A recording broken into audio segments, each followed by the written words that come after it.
Hello everyone and welcome back to another video from Freshers Now. In today's video, you are going to know how to answer the question, what is your biggest achievement or failure? Remember, before we get into this video, I would like to tell all the candidates out there, failure is not a negative impression to the interviewers, or your achievement will not make you more positive or bring an impact to the interviewer. Either or, the interviewer just want to know what you have faced and how you have overcome it. It might be your achievement, it might be your failure that doesn't make an impact on your job profile or your hiring process. Now let's get into the video. We are going to see what is the technique that you have to use when you have to answer this question. When you are telling about your achievement or your failure, make sure you are following this technique, that is the STAR technique.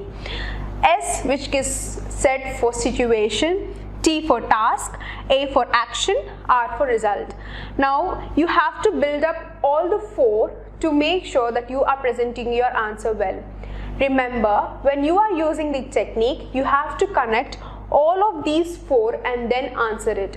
You have to bring up a situation in the sense it is giving an example to the interviewer so that the interviewer might understand what you have gone through and how you have adopted that kind of situation. It means that is you are just giving an example. Task.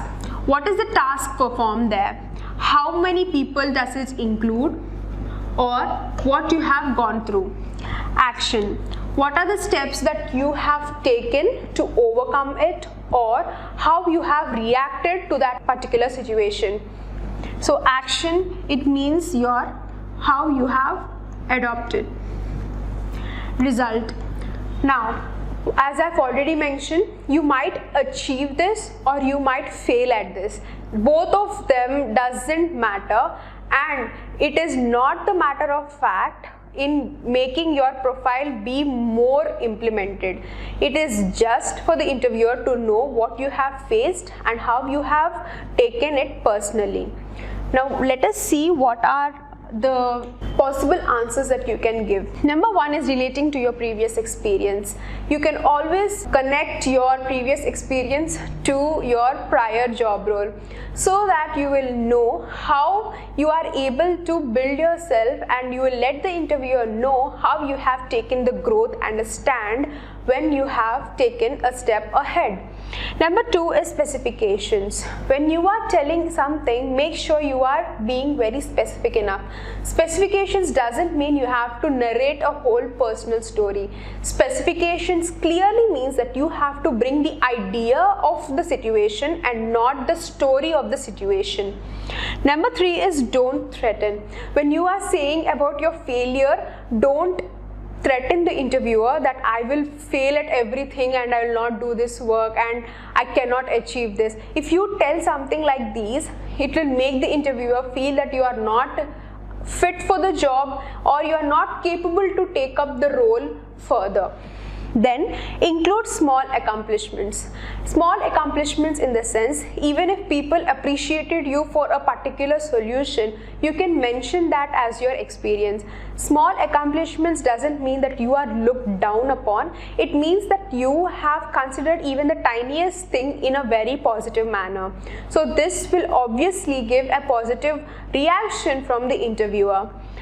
Then it is the positive impact. As I've already mentioned, when you are honest enough, you will make sure that you can portray yourself in a very positive way rather than just sitting out there and saying that I have failed at everything.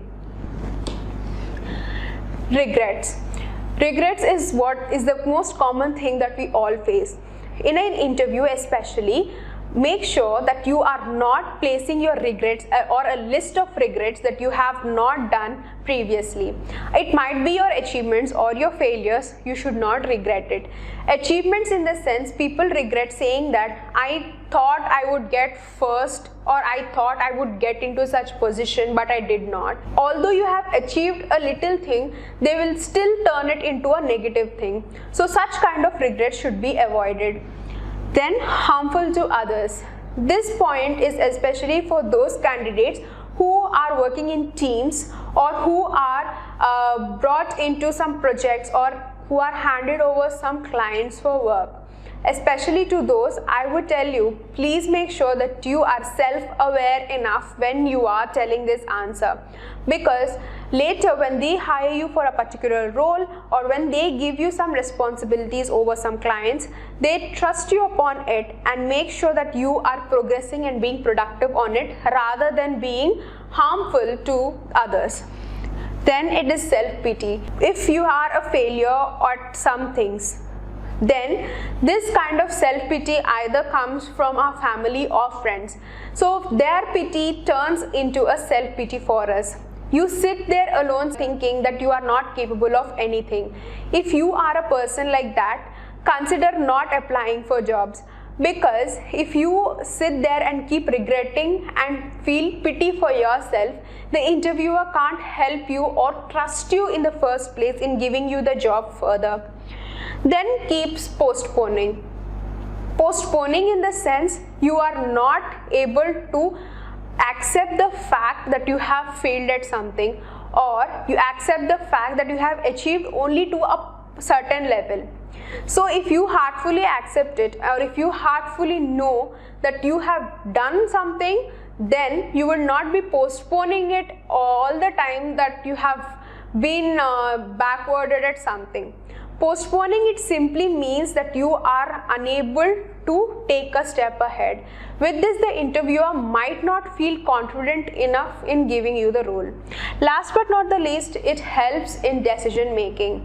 Now, either if you faced a failure or an achievement, you can tell the interviewer that through this particular failure, I have known how to make decisions, or through this particular achievement, I have known how to enhance my decision making skills. So in this way, you can connect the answer according to the job profile or the position that you are applying to, and then give a very good confident answer so that it would be impactful and trustworthy for the interviewer to trust you upon your skill.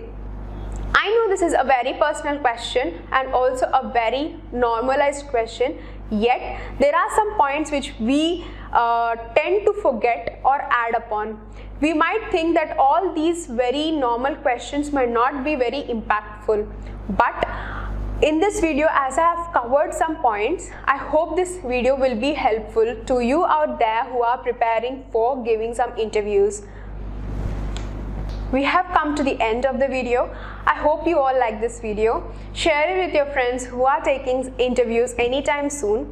Don't forget to like, and also if you have any doubts or if you need any clarifications, make sure you put it down in the comment section below, and subscribe to our channel for more learning videos and placement videos from Freshers Now. Thank you.